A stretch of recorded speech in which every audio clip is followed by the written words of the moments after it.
வழிநெடுகிலும் வசந்தம் நகைச்சுவை குறுந்தொடர் 3ஆம் பகுதி. வாரநாள் என்பதால் கோயிலில் கூட்டமில்லை. தெய்வநாயகி அங்குள்ள ஒரு தூணில் சாய்ந்து கண்மூடி பிரார்த்தனை செய்து கொண்டிருக்க எதிரே ஷியாமளா அமர்ந்திருந்தாள்.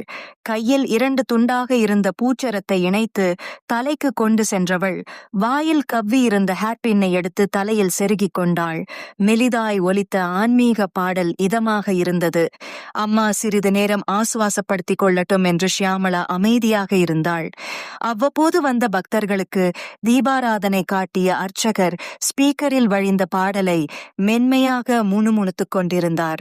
வெளிப்பிரகாரத்தில் குழந்தை ஒன்று தத்தி தத்தி தவழ்வதை அருகில் இருந்து ரசித்துக் கொண்டிருந்தது. ஒரு குடும்பம். இதமான காற்றும் ரம்யமான சூழ்நிலையும் மனதை லேசாக்கியது. பாவம் அம்மா, திருமண பேச்சை எடுத்ததிலிருந்தே ரொம்பவும் சிரமப்பட்டு கொண்டிருக்கிறாள். வீட்டு நிர்வாகத்தையே பார்த்து பழகிய அம்மாவுக்கு இது புது அனுபவமாக இருக்கிறது. முகூர்த்தக்கால் நடுவதற்கு என்னென்ன வாங்க வேண்டும், அதை எங்கே வாங்க வேண்டும் என்று ஒரே குழப்பமோ. ஒன்று வாங்கி வந்தால் இன்னொன்று மறந்துவிடும். மறுபடியும் ஓடுவாள். அல்லது டியூஷனுக்கு வரும் பையனிடம் வாங்கி வர சொல்லி சமாளிப்பாள். பத்திரிகை அச்சடிப்பது, ப்ரூஃப் பார்ப்பது, சரியா என்று மாப்பிள்ளை வீட்டின் பார்வைக்கு அனுப்புவது என்று பாவம் அல்ல ஆடிக்கொண்டிருக்கிறாள். வெளியிலிருந்து பார்க்கும்போது திருமண வீடுகள் சந்தோஷத்தில் மகிழ்ச்சி வெள்ளத்தில் திளைப்பது போல தோன்றும். ஆனால் உள்ளுக்குள் கிளைபரப்பி விரிந்து கொண்டே செல்லும் வேலைப்பழு பல முறை திக்குமுக்காட வைக்கும். ஆள்பலம் உள்ளவர்களே மொழி பிதுங்கி நிற்க பாவம் அம்மாதான் என்ன செய்வாள்? உறவினர்கள் ஒதுங்கி நின்றாலும் சுற்றியுள்ள அண்டை வீடுகள் ரொம்பவே கை கொடுத்தன. சுபகாரியம் நடத்தி நடத்தி பழுத்த அனுபவம் பெற்ற பெண்கள் ஒவ்வொருவராய் வந்து தெளிவுபடுத்தினார்கள், தைரியம் கொடுத்தார்கள், தங்கள் அனுபவங்களை பகிர்ந்து மனபாரம் குறைத்தார்கள். பிறரை சார்ந்திருக்கும் போது தன் பலம் தெரிவதில்லை. தனித்து நிற்கும் போது தன்னையும் அறியாமல் ஒரு உத்வேகம் கிளம்பிவிடுகிறது. தொடக்கத்தில் தடுமாறிய தெய்வநாயகிக்கு பின்பு தன் பலம் புரிந்தது. திருமண காரியங்களை மளமளவென்று முன்னெடுத்து பார்க்கத் தொடங்கினாள். இருந்தாலும் தாய்மைக்கே உரிய பதைப்பதைப்பு அவ்வப்போது வந்து தொற்றிக்கொள்ளும். ஒரு பக்கம் பணப்பற்றாக்குறை, இன்னொரு புறம் கல்யாண காரியங்கள் என்று எதிர் எதிர் திசையில் அம்மாவை இழுக்க லாவகமாய் சமாளித்தாள். தெய்வநாயகிக்கு சோர்வு வரும் போதெல்லாம் தன்னை புதுப்பித்துக் கொள்வதெல்லாம் இந்த கோயிலில்தான். இந்த ஊருக்கு வந்து 10 ஆண்டுகளுக்கு மேலாகிறது. பிழைக்க வழியின்றி ஆதரவின்றி பரிதவிப்போடு இங்கு வந்து வாழ்க்கையை தொடங்கிய போது ஆறுதலாய் இருந்தது இந்த கோயில்தான். மனம் ஒரு உத்வேக குதிரை, சரசரவென்று எந்த மூலைக்கும் நம்மை இழுத்துச் செல்லும். நொடியில் வெறி கொண்டு இலக்கை நோக்கி துள்ளிச் செல்ல வைக்கும். ஆனால் சோர்ந்து விட்டால் அது படுத்து கிடக்கும் யானையாக மாறிப்போகும். எழுப்பவும் முடியாது, இழுத்து கொண்டு செல்லவும் முடியாது. மனம்தான் இங்கு அத்தனையையும் தீர்மானிக்கிறது. 3 பெண்களாய் தனித்து நின்றாலும் அவ்வளவு பாரத்தையும் இழுத்துச் சென்றது மனக்குதிரைதான். உறவுகளை பாராது, சுற்றியுள்ளவர்களின் பார்வையை நோக்காது, வறுமையால் சோர்ந்து போகாது. அத்தனையையும் புறந்தள்ளியபடி ஒரே நேர்கோட்டில் பயணித்தது இப்படித்தான். ஆனாலும் இரத்தமும் சதையும் கொண்ட அந்த உடலும் தன்னம்பிக்கை கொண்ட அந்த மனமும் அவ்வப்போது சண்டித்தனம் செய்யத்தான் செய்தது.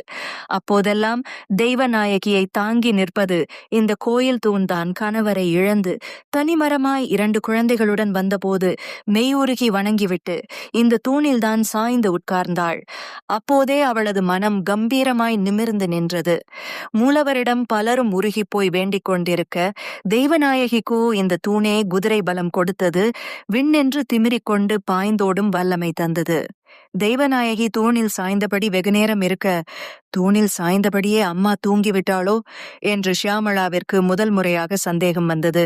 திருமண தேதி நெருங்க நெருங்க சோர்ந்து கொண்டே வருகிறாள். நகை சீர் எந்த நிர்பந்தமும் இல்லை. பெரிதாய் கவலைப்பட ஒன்றுமில்லை. ஆனாலும் அம்மாவாய் ஒரு சில கவலைகளை சுமந்துதான் ஆக வேண்டியிருக்கிறது. ஷியாமளா கையில் இருந்த திருமண பத்திரிகையை ஒழுங்குபடுத்தி மஞ்சள் பைக்குள் வைத்தாள். பிரசாதங்களை தனியே எடுத்துக்கொண்டாள். அருகாமை அசைவுகள் தெய்வநாயகியை இயல்புக்கு கொண்டு வந்திருக்க வேண்டும். மெதுவாய் கண் திறந்தாள். பின்பு ஷியாமளாவை நோக்கியும் போலாமா என்றாள். இன்னும் கொஞ்சம் நேரம் இருந்தா நம்மள கோயிலுக்குள்ள வச்சு பூட்டிட்டு போயிடுவாங்கம்மா என்றாள் ஷியாமளா. அவளை முறைத்த தெய்வநாயகி, சரி கொஞ்சம் கை கொடுடி என்றாள். ஷியாமளா எழுந்து அம்மாவின் கையை பிடித்தபடி, என்னைய கீழே இழுத்து போட்டுடாதே, நீயும் கொஞ்சம் பேலன்ஸ் பண்ணிக்கோ என்றாள். அப்போது அந்த இடத்தை கடந்து சென்ற அர்ச்சகர், என்னம்மா பொண்ணு விசேஷம் எந்த அளவுல போயிட்டே இருக்கு என்றார். நல்லபடியா போயிட்டே இருக்கு. அடுத்த மாசம் கல்யாணம். நல்ல நாள் பார்த்து பத்திரிக்கை வைக்க ஆரம்பிக்கணும் என்றாள். சந்தோஷமா, எல்லாம் நல்லபடியா நடக்கும், கவலைப்படாதீங்க என்றபடி அர்ச்சனை செய்த பூவை கொடுத்துவிட்டு கடந்து சென்றார். அம்மாவின் கையை பிடித்துக்கொண்டு ஒவ்வொரு படியாக இறங்க உதவினாள். வெளியே வந்ததும் சில் என்ற காற்று இதமாய் ஊடுருவியது. டிஃபின் ரெடி பண்ணிட்டாளான்னு கேளே என்றாள் தெய்வநாயகி. 10 தடவை அடிச்சிட்டேன். பிஸின்னு வருது. அநேகமா மொட்டை மாடியிலே தான் இருப்பா. தெய்வநாயகி மெலிதாய் சிரித்துக் கொண்டாள். எனக்கு பசி இல்லே, நீங்க ஏதாவது சாப்பிட்டுக்கோங்க. இப்படியே சொல்லி நீ தப்பிச்சிடுறே, ஒழுங்கா நாளையிலிருந்து நீயே சமையல் பண்ணும்மா என்று சினுங்கினாள். அவளுக்கும் பழக்கம் வரணும்லடி, அங்க போய் தடுமாறக்கூடாது பாரு என்று சொல்லிக் கொண்டிருக்கும் போது கையில் இருந்த போன் ஒலிக்க எடுத்த ஷியாமளா, நீங்கள் தொடர்பு கொள்ளும் நபர் மிகவும் பசியோடு இருக்கிறார் என்றாள் கிண்டலுடன். ரெடி ஆயிடுச்சு வா என்றாள் எதிர்முனையில் காயத்ரி.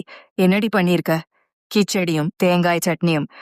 தமிழ் பட டைட்டில் மாதிரியே சொல்ற, ஒரே மசாலாவா இருந்திட போகுது என்றாள்.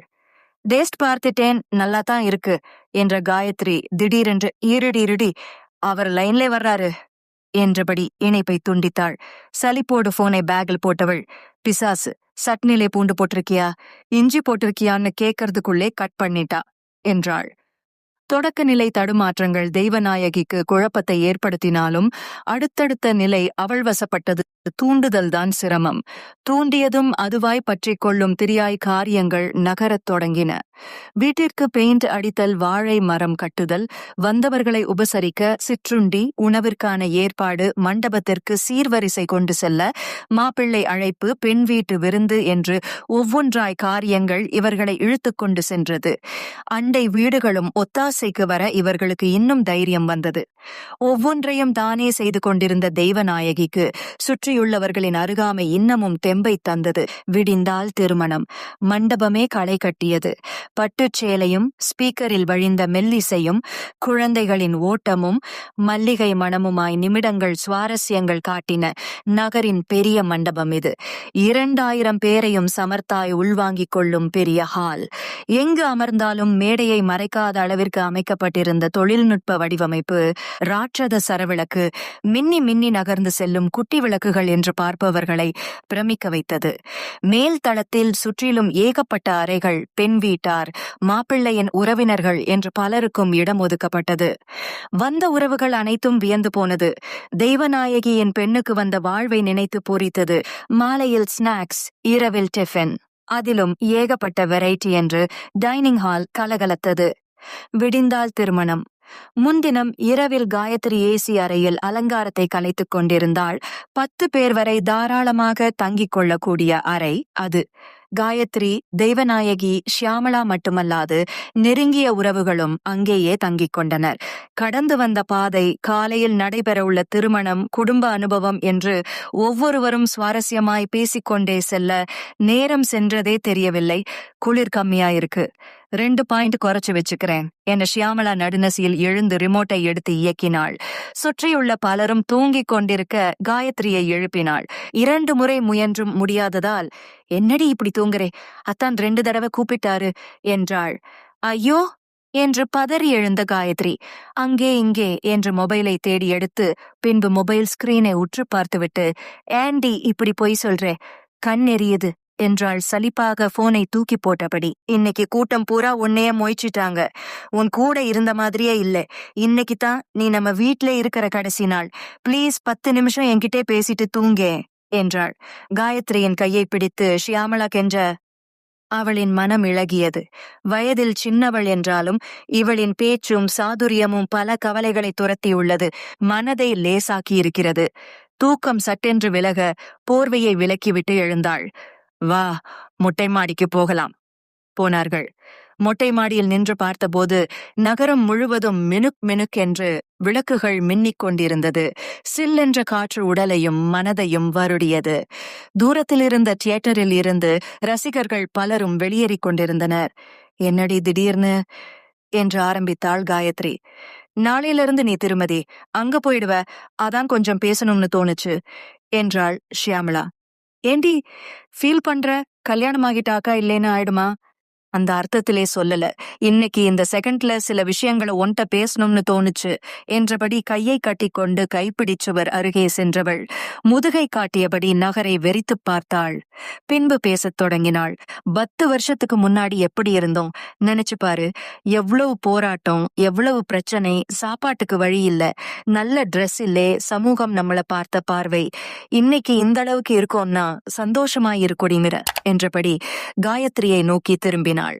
காயத்ரிக்கும் கடந்து வந்த வாழ்வு கண்முன் வந்து போனது. லேசாய் கண் கலங்கினாள். பின்பு உனக்கு தெரியாதுடி, அப்போ உனக்கு வயசு கம்மி. குடும்ப கஷ்டத்துக்காக ஜவுளி கடை, டிபார்ட்மெண்ட் ஸ்டோர்னு நிறைய இடத்துல வேலை பார்த்தேன்.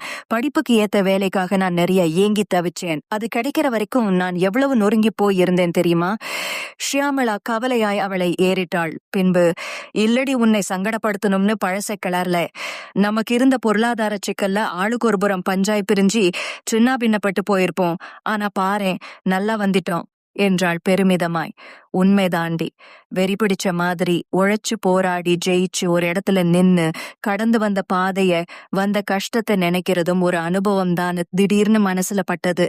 அதான் உன்னை கூட்டிட்டு வந்துட்டேன் என்றாள் ஷியாமளா. பரவாயில்லடி, உன் ஃபீலிங் எனக்கு புரியுது. பதில் சொல்லாமல் முகம் உயர்த்தி நட்சத்திரங்களை ரசித்த ஷியாமளா விடிஞ்சா இன்னொரு உறவுக்குள்ளே நுழைஞ்சிடுவ. இப்ப மாதிரி நினைச்ச நேரம் எதிரிலே நின்னு பேச முடியாது என்றாள். ஏண்டி இப்படி பேசுற? 150 கிலோமீட்டர் தூரம்தான். சொன்னா டக்குன்னு வந்துட மாட்டேனா என்றாள் ஷியாமளாவை சமாதானப்படுத்தும் நோக்கில். இல்லடி, கல்யாண வாழ்க்கைக்குள்ள போயிட்டேனா அப்படியெல்லாம் வந்துட முடியாது. அது ஒரு தனி உலகம். இதை கேட்ட காயத்ரிக்கு என்னவோ போலிருந்தது. வழக்கமாக கலகலப்பாக இருப்பவள் இன்று ஏனோ டல்லடிக்கிறாள். உடனிருக்கும் சொந்தம் விலகி வேறு இடத்தில் வேர்பிடித்து வளரச் செல்வது அவளை அசைத்து பார்த்திருக்க வேண்டும். சந்தோஷமோ துக்கமோ உரிமையோடு பேசிக்கொண்டும் சண்டை போட்டுக்கொண்டும் இருந்த சகோதரியினிடம் சட்டென்று காலியாவது அவள் மனதை பாதித்திருக்க வேண்டும். ஷியாமளாவின் கையை பிடித்துக் கொண்ட காயத்ரி, உன்னை மறந்துடுவேன்னு நினைச்சியா? எப்பவும் போல பேசலாம். வாரம் ஒரு தடவை வர்றேன். இருக்கவே இருக்கு போன். வழக்கமா நான் தான் கவலைப்படுவேன், நீ ஆறுதல் சொல்லுவ. இன்னைக்கு அப்படியே நேர் எதிரா இருக்கு. காயத்ரியின் கையை மெல்ல விலக்கிய ஷியாமளா, கவலைன்னு சொல்ல முடியாது, சும்மா பேசணும்னு தோணுச்சு, அவ்வளவுதான். அதிகாலையிலே எழுந்து நிறைய வேலை இருக்கு. சரி வா, தூங்க போலாம் என்றபடி இருவரும் கீழிறங்கினர். அதிகாலையில் எழும்போதே அயர்ச்சியும் கண்ணெரிச்சலும் அப்படியே ஒட்டிக்கொண்டது. சுற்றிலும் உறவுகள் பரபரப்பாக தங்களை தயார் செய்து கொண்டிருந்தனர். காயத்ரி ரெடியாகு, நேரம் கடகடன்னு ஓடிடும் என்றாள் தெய்வநாயகி. மெத்தையிலிருந்து கீழிறங்கிய காயத்ரி தலையில் காய்ந்திருந்த பூவை எடுத்து குப்பை தொட்டியில் போட்டாள். பின்பு பேக்கில் இருந்த பேஸ்ட், பிரஷ் என்று ஒவ்வொன்றாய் எடுத்து வைத்தாள். இந்தா துண்டு அப்படின்ற ஷியாமளா, எனக்கு தாண்டி ரொம்ப வேலை இருக்கு. உன் முகத்தை பளிச்சுன்னு காட்டணும். தலை அலங்காரம் அது இதுன்னு நிறைய ஒர்க் இருக்கு, லேட் பண்ணிடாத என்று பாத்ரூமிற்குள் அனுப்பி வைத்தாள். அதிகாலை பொழுது மறைந்து காலை நேரமாக மாறியிருந்தது. மண்டபத்துக்குள் அங்கும் இங்கும் எழுந்த லேசான பேச்சுக்கள் நேரமாக ஆக அதிகரிக்கத் தொடங்கியது. ஸ்பீக்கரில் வழிந்த மெல்லிசை பலரையும் முணுமுணுக்க வைத்தது. உறவுகள் விழித்து காலை கடனை முடிக்க அங்கும் இங்குமாக சென்று கொண்டிருந்தது. 2 வீட்டாரும் நேரத்தின் பின்னே ஓட வேண்டிய அளவிற்கு ஒவ்வொரு சம்பிரதாயமும் மளமளவென்று நடந்து கொண்டிருந்தது. மணமேடையில் முழு அலங்காரத்தில் இருந்த திவாகரன் தனக்கு முன்பு இருந்த ஹோமகுண்டத்தில் கையில் இருந்ததை போட்டபடி மந்திரத்தை உச்சரித்துக் கொண்டிருந்தான். முகூர்த்த நேரம் நெருங்க காயத்ரியை உறவுகள் அழைத்து வந்தது. தெய்வநாயகி சற்று தள்ளி நிற்க ஷியாமளாதான் அவளை பார்வையாலே அழைத்தாள். வேண்டாம்டி இருக்கட்டும் என்றாள் கைஜாடையில். சென்டிமெண்ட் ஆக்கும், வரப்போறியா இல்லையா என்று விரல் முகபாவனையில் ஷியாமளா கண்டிப்பு காட்ட தயக்கத்தோடு காயத்ரிக்கு அருகில் வந்து நின்று கொண்டாள். முகூர்த்த நேரம் நெருங்கியது. புரோகிதர் கையை உயர்த்தி ஜாடை காட்ட கெட்டி மேளம் முழங்கத் துவங்கியது. காயத்ரியின் கழுத்தில் தாலி ஏறியது. சுற்றியுள்ளவர்கள் கையில் இருந்த பூ அட்சதை தூவ கெட்டி மேளத்தின் ஒலி பலமாக ஒலித்தது. தெய்வநாயகியின் உடல் மெல்லிதாய் நடுங்கியது. அவளை பொறுத்தளவில் இது மிகப்பெரிய சாதனை. என்னம்மா அப்படியே நிக்கிற என்று ஷியாமளாதான் மெலிதாய் அம்மாவை இடித்தாள். புரியாமல் என்னடி என்றாள். இந்த நேரத்திலே அப்பா இருந்தா எவ்வளவு சந்தோஷப்பட்டிருப்பாரு. இத பார்க்க அவருக்கு கொடுத்து வைக்கலையேன்னு 2 வரி சொல்லி கண்கலங்கி இருந்தேனா ரொம்ப பொருத்தமா இருந்திருக்கும் என்றாள். அவளை முறைத்த தெய்வநாயகி, உதை வாங்க போற என்றாள் மெதுவாய். அடுத்தடுத்த நேரங்கள் அவர்கள் கையில் இல்லை. பால், பழம் ஊட்டுதல், முதலிரவு, தலைமுழுக்கு, விருந்து, 2 பக்க உறவுகளும் பரபரப்பாய் இயங்கியது. திருமணத்திற்காக 1 வாரம் திவாகரன் அலுவலகப் பணியில் இருந்து ஒதுங்கியிருந்தான். தேவைப்படும்போது அவ்வப்போது விடுமுறை எடுத்துக் கொள்ளலாம் என்று திட்டமிட்டிருந்தான். ஹனிமூன், உறவு வீடுகளில் விருந்து என்ற அடுத்தடுத்த நாட்கள் அவன் கையில் இல்லை. எனவே குறுகிய நாட்களிலேயே தொழிற்சாலைக்கு வந்துவிட்டான். திவாகரனின் தொழிற்சாலையை ஒரு வரைமுறைக்குள் கொண்டு வருவது சற்று சிரமம். காரணம், உற்பத்தியாகும் பொருளின் தன்மை அப்படி. ஒரு பக்கம் இரும்பை காய்ச்சி குழம்பு வடிவில் அந்தரத்து கிரேனில் டைங் செக்ஷனுக்கு சென்று கொண்டிருக்கும். பின்பு அந்த இரும்பு திரவம் உருவமாக மாறி வெப்பம் குறைத்து சாதாரண நிலைக்கு வெளியே வரும். தொடர்ந்து குளிர்விக்கப்பட்டு மீண்டும் மெருகேற்றுவதற்காக இன்னொரு பிரிவிற்கு கொண்டு செல்வார்கள். லேத், மில்லிங், சிஎன்சி இயந்திரம், வெல்டிங் என்று பல்வேறு நிலைகளை கடந்து இறுதிக்கட்ட பலிச் நிலைக்கு வரும். துல்லியமான அளவாக இருக்க வேண்டும். இம்மி பிசகினாலும் பொருள் ரிட்டர்ன் ஆகி பெரும் நஷ்டத்தை ஏற்படுத்தும். இதற்காக குவாலிட்டி கண்ட்ரோல் பலப்படுத்தப்பட்டு கண்காணிப்பும் தீவிரமாக இருக்கும். இரும்புகள் திரவமாய், திடமாய், ஒழுங்கற்ற உருவமாய் ஆங்காங்கே இடம்பெயர்வதால் தொழிற்சாலையின் பெரும் பகுதி மணல் பகுதியாகவே இருக்கும். இதனால் வழக்கமான தொழிற்சாலை போன்ற தோற்றம் இங்கு இருக்காது. நிர்வாகப் பிரிவு மட்டும் சற்று தள்ளி அலுவலக பாணியில் இயங்கிக் கொண்டிருக்கும். திருமணத்திற்கு பிறகு இங்கு வந்த திவாகரன் உடன் வந்திருந்த காயத்ரியை தொழிலாளர்களுக்கு அறிமுகப்படுத்தினான். சீனியர் மற்றும் விசுவாச ஊழியர்கள் குறித்து கூடுதல் விவரங்களை, அவர்களின் பணித்திறனை காயத்ரிக்கு விளக்கினான். காயத்ரிக்கு முதலில் ஒன்றும் புரியவில்லை. ரயில் பெட்டிக்கு அடியில் வரும் ஃப்ரேம், வீல் என்று ஒவ்வொன்றாய் புரிந்தது. தரைப்பூரா இவ்வளவு மணல் கிடக்கு என்றாள். இயந்திரங்கள் புழங்குற ஏரியா, சிமெண்ட் தளம் போட்டா நொறுங்கிடும், அதனாலே இதுதான் சேஃப் என்றான். இன்னொரு பிரிவிற்கு அழைத்துச் சென்றான். அங்கு அதீத சப்தத்தோடு ட என்று பெரும் ஒலி எழும்பிக் கொண்டிருந்தது. இந்தா பஞ்ச வச்சுக்கோ, இல்லீங்க இருக்கட்டும் என்று கையை வைத்தே லேசாய் காதுகளை பொத்திக் கொண்டாள். நீளமான ட்ரில்லிங் மெஷின் போல ஒன்றை இரும்பு தளவாடத்தில் வைத்து அழுத்தும் போதெல்லாம் சப்தம் காதுகளை பதம் பார்த்தது. என்னது இது என்றாள் திவாகரனின் முகம் அருகே குனிந்தபடி. ரிவிட் அடிக்கிறாங்க. ரிவிட்டா? ஆமா, 2 இரும்பு பொருட்களை இணைக்கிறதுக்காக ரிவிட் அடிக்கிறது வழக்கம். ஏன் போல்ட், நட் சரியா வராதா என்றாள். முக்கியமான பகுதி இது. போல்ட் நட்டுன்னா ரயில் ஓடுறப்போ வருஷம் கூடினா லூஸ் ஆக வாய்ப்பு இருக்கு. அதனாலே இரும்பை காய்ச்சி போல்ட் மாதிரி இருக்கிற துளைக்குள்ளே ஊத்தி 2 பக்கமும் மழுங்கி விட்டுடுவோம். என்ன நடந்தாலும் இணைப்பு விலகாது என்று விளக்கினான். ஆச்சரியமாய் பார்த்தவள் ஒவ்வொரு செக்ஷனாய் பிரமிப்பாய் பார்த்து கொண்டே வந்தாள். திவாகரனின் அறை. ஏங்க, ஒன்னு சொன்னா தப்பா நினைச்சுக்க மாட்டீங்கல்ல என்றாள் காயத்ரி மெதுவாய்.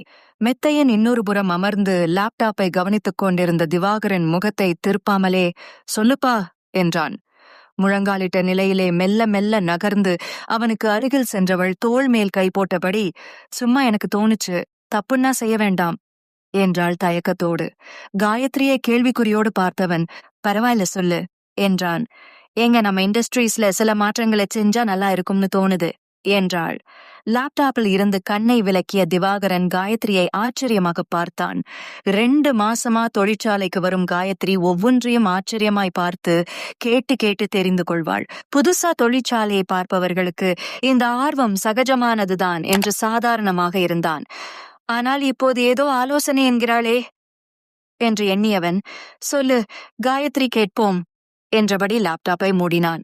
உற்பத்தி அப்புறம் டிசைன் பகுதியில ஒரே மணல் காடா இருக்கு. ஆங்காங்கே வயர் ஒழுங்கில்லாம கிடக்குது. லேபர்ஸ் கால் பதிய நடக்க கஷ்டப்படுறாங்க. வயர், ரா மெட்டீரியல்னு அவங்கள பல சமயம் டிஸ்டர்ப் பண்ணுது. அதனால நடைபாதைக்கு மட்டும் பலகையிலே பாதை அமைக்கலாம். அந்த பகுதியிலே மெட்டீரியல் விழ வாய்ப்பில்லை. நடக்கவும் ஈஸியா இருக்கும், பார்க்கவும் அழகா இருக்கும், பாதுகாப்பையும் அதிகரிச்ச மாதிரி இருக்கும். பேசுவதை நிறுத்திவிட்டு திவாகரன் என்ன சொல்லுவான் என்று பதை போட இருக்க, wow, super idea Gayathri. Order பிடிக்கிறது, தரத்தை மெயின்டைன் பண்றது, நேரத்துக்கு சப்ளை செய்யறதுன்னே யோசிச்சுட்டே இருப்பேன். இதை யோசிக்காம போயிட்டேன். அப்புறம் என்றான் ஆர்வமாய், ஹாஃப் நைட், ஃபுல் நைட்டுக்காக முன்னதாகவே வர்ற தொழிலாளிங்க தூங்குற ரூம் கோடவுன் மாதிரி இருக்கு. ஆயிலும் அழுக்கு துணியும் அதிகமாக இருக்கிறதால கொசுவும் நிறைய இருக்குது. தூங்க கஷ்டப்படுறாங்க. சோ சுத்தம் பண்ணி ஜன்னலுக்கு வலை போட்டு கொசுவை கண்ட்ரோல் பண்ணணும் என்றாள். இதை கேட்டு ஆச்சரியமான திவாகரன், அட என்று ஆச்சரியமாகி, அப்புறம் என்றான். ரிவிட் அடிக்கிற சத்தம் ஓவரா இருக்கு. என்னதான் பஞ்சு வச்சுக்கிட்டாலும் ஃபியூச்சர்ல தொழிலாளிக்கு காதுல பிரச்சனை வர வாய்ப்பு இருக்கு. சவுண்ட் எதிரொலிக்காம உள்வாங்கக்கூடிய நிறைய திங்ஸ் அமைப்பு இதிலே போட்டிருக்கான் பாருங்க என்றபடி மொபைலில் இருந்த பொருட்களை ஒவ்வொன்றாய் காட்டினாள். பின்பு பேசத் தொடங்கினாள்.